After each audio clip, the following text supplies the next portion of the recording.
সাধারণ মানুষের ভিতরে একটা প্রশ্ন জাগছে যে আপনারা যে মিটার দেবেন সেই মিটারের আগামী দিনে কি তার থেকে ধার্য হবে পয়সা, নাকি না মিটারটা শুধু আপনারা কতটা জল এক একটা বাড়িতে অপচয় হচ্ছে কি না কতটা লাগছে সেটাকে? এটা খুব গুরুত্বপূর্ণ প্রশ্ন তোমরা আমাকে করেছো মানুষবাবু। আমি প্রথমে বলে দিই, আমাদের সরকার এবং আমাদের মুখ্যমন্ত্রী জনদরদী মুখ্যমন্ত্রী, সংবেদনশীল মুখ্যমন্ত্রী, যিনি যে ফার্স্ট দিনে প্রথম থেকে বলে আসছেন সাধারণ মানুষের উপরে কোনো বোঝা আমরা চাপাবো না, সাধারণ মানুষের উপরে আমরা কোনো বোঝা চাপাবো না। আমরা আজকের নয়, এটা তিনি প্রথম দিন থেকে বলে এসছেন পানীয় জলের জন্য আমরা কোনো মানুষের কাছ থেকে আমরা কোনো ট্যাক্স নেব না। সারা রাজপুর শহর পৌরসভা কি কাজ চলছে, পানীয় জলের কাজ।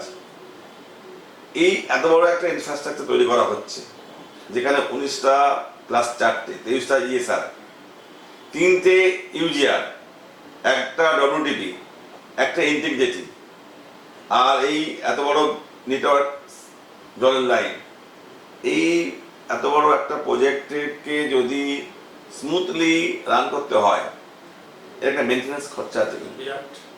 আমরা হিসাব করেছি যে খরচাটা প্রতি বছর হচ্ছে আমাদের 72 কোটি টাকা।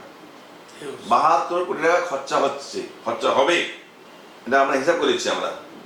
তাহলে একদিকে হচ্ছে তোমার ইনফ্রাস্ট্রাকচারটাকে মেনটেন্যান্স করার জন্য একটা আমাদের ফান্ড দরকার, আর স্মুথ ভাবে রান করাতে গেলে জলের প্রত্যেকটা বাড়িতে জলের পানীয় জল পৌঁছে দিতে গেলে এই বছর এই খরচাটা দরকার।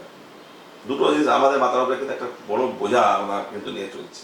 তার মানে এই নয় যে আমরা কিন্তু সাধারণ মানুষের উপরে আমরা কোনো খরচা পাবো, বিশেষ জলের উপরে।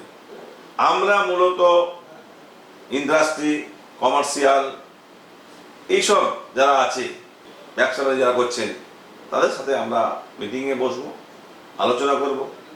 আমাদের রাজপুর পৌরসভার সম্মানীয় পৌরপ্রধান একটা পল্লব দাসের সাথে আমাদের কথাও হয়েছে, তিনিও এই বিষয়টার সাথে প্রচণ্ডভাবে যুক্ত হয়ে আছেন,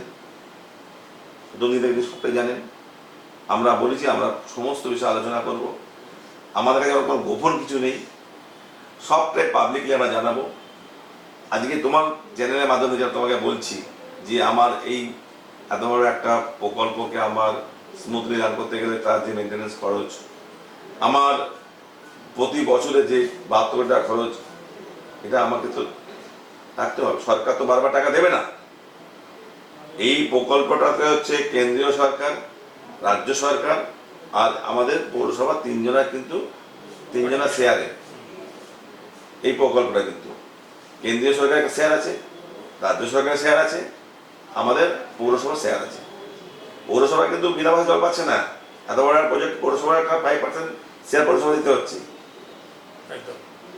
তো এইবারে হচ্ছে আমাদের দেখেছি আমরা যে এই পানীয় জল এখন আমরা যেটা মাটির তলাতে লোককে খাওয়াচ্ছি, মাটির তলাতে জলগুলো লোককে দিচ্ছি, এই জলটা দিচ্ছি না, মাটির তলাতে তোলা হচ্ছে। এই জলটাকে আমরা দেখেছি রাস্তার ধারে অনেক স্ট্যান্ড পোস্ট, তুমি দেখবে কারোর ভূক্ষেপ নেই, জল ভূ করে জল পড়ছে। এই জলটা আজকের দিনে দাঁড়িয়ে কত বড় একটা অফেন্স আমরা করছি, কত বড় একটা আমরা অন্যায় কাজ করছি, অপচয় করছি, প্রাকৃতিক সম্পদকে নষ্ট করছি। তো প্রাকৃতিক সম্পদকে আমরা নষ্ট করছি আমরা। আজকের এই পানীয় জল হাহাকারের জন্য কি হচ্ছে, তুমি কিছু জায়গায় দেখেছো, ব্যাঙ্গালোরে দেখেছো, ব্যাঙ্গালোরের কি অবস্থা, চেন্নাইতে দেখেছো, অনেকগুলো স্টেটের অবস্থা। কলকাতা তো ব্যতিক্রম নয়, কলকাতাও সেটার পর্যায়ে আছে। বেশি দূর যেতে হবে না তোমাকে, তুমি ঝাড়গ্রাম যাও, পুরুলিয়া যাও, বাঁকুড়া যাও, সেখানেও জলের সংকট তৈরি হয়। পশ্চিমবাংলার বিভিন্ন ব্লকে আমরা হিরণগঞ্জ ব্লক, সন্দেশখালী ব্লক, এসব জায়গায় জলের কষ্ট দেখেছি। তো আমরা ভাগ্যবান, সোনারপুরের মানুষ। আমি সত্যি সব জায়গায় বলি, সোনারপুরের মানুষ পূর্ণ করে জন্মেছে। তারা এখনো পর্যন্ত ওই পানীয় জলের কষ্টটা বুঝতে পারছে না, পানীয় জলের কষ্টটা। তারা হয়তো আর এখন ওই 100 ফুটের টিউবওয়েল জল পায় না, 250 ফুটের টিউবওয়েল জল পায় না, কিন্তু তাদের জলের কিন্তু কষ্ট নেই। ঘাটতি পায়। যেভাবে হোক পৌরসভা পঞ্চায়েত জলের যোগান দিচ্ছে। কতদিন এই মাটির তলাতে জল তুলতে তুলতে একটা সময় আমরা দেখেছি আমরা 80 ফুট 100 ফুটের টিউবওয়েলে টিপলেই জল পড়তো। এখন পাড়ে পাও 250 ফুটে জল তোমরা পাও, 1000 ফুট 800 ফুট 840 ফুট তোমরা জল পাচ্ছ।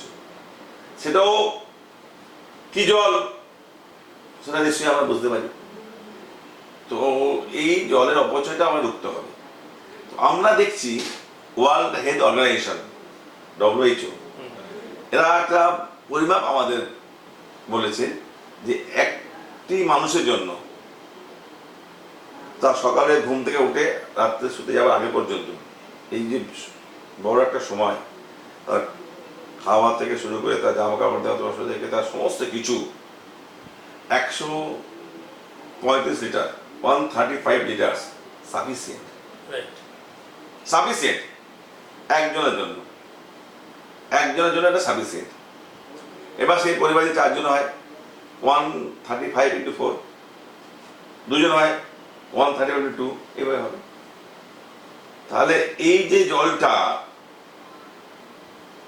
তার জন্য যথেষ্ট, এটা আমরা বুঝবো কিভাবে, জানবো কিভাবে যে এই জলটা ওর কাজে লাগছে বা কাজে লাগাচ্ছে না।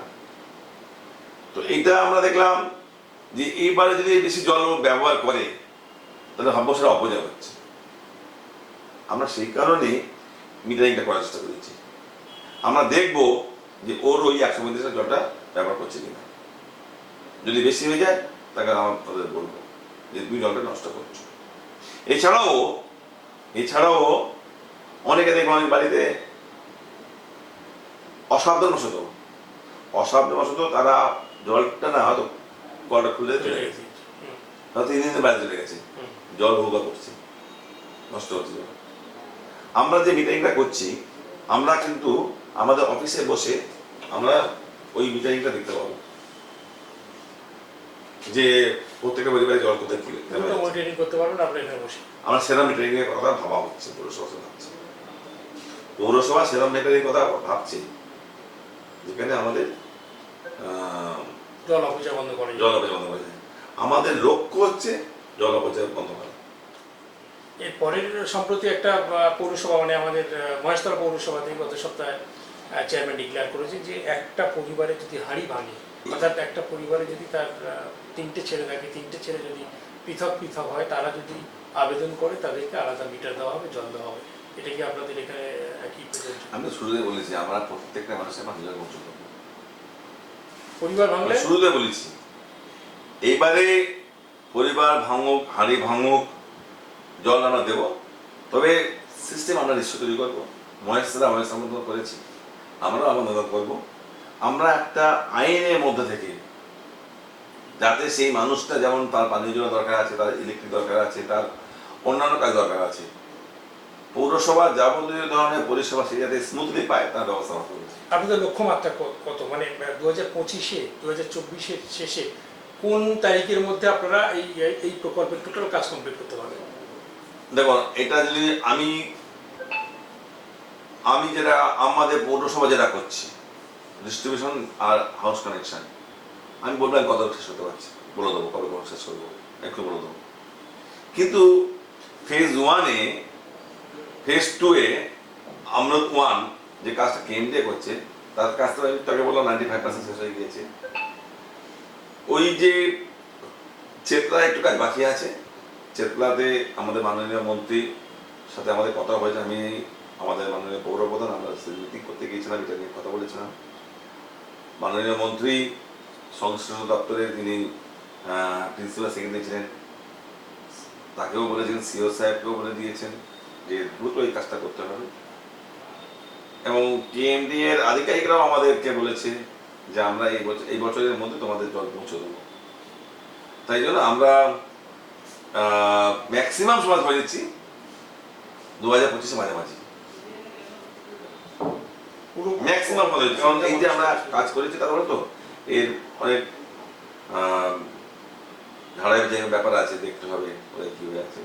কমপ্লিট করে ছাড়তে আপনাদের হাইয়েস্ট জুন মাস ধরছেন ম্যাক্সিমাম ম্যাক্সিমাম। এবং তারপরেই কিন্তু আমরা আমাদের এই যে এত রাস্তা কাটাকাটি হবে, এই রাস্তাগুলো আমরা ফুললি পার্মানেন্ট রেস্টোরেশন করে দেবো, পার্মানেন্ট।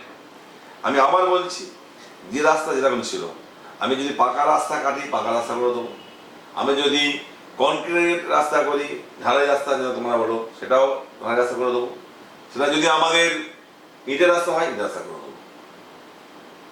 এবং এর জন্য আমাদের এই প্রজেক্টে টাকা ধরা আছে এবং তার টেন্ডারও আমরা কাজ শুরু করে দিয়েছি।